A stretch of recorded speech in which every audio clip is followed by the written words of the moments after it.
ভ্রমণে গিয়ে আপনার অজান্তে আপনার চোখে পানি চলে আসছিল? হ্যাঁ, আমি অনেক কান্না করছি, অনেক কেন? আমার একটা এখনই মনে পড়তেছে, সেটা হচ্ছে যে ওই যে মাদ্রাসা, যে চলিয়ারচর, রৌমারি, কুড়িগ্রাম।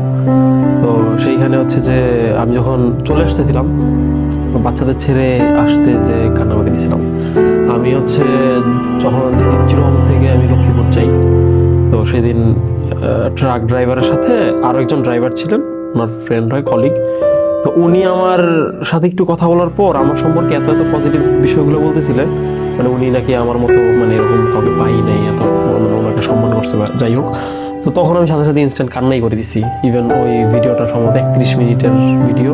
ওই ভিডিওটা অনেক মানুষ কমেন্ট করছেন যে ভাই আমি কোনোদিন 1 মিনিটের বড় ভিডিও দেখি না বা 2 মিনিটের বড় ভিডিও দেখি না, আজকে 31 মিনিটের ভিডিও দেখলাম ফেসবুকে ইউজুয়ালি এত বড় হ্যাঁ, ভিডিও দেখুন, দেখি না আমি। প্রচুর কমেন্ট আসছে, তো সেদিন আমি কান্না করে দিছিলাম।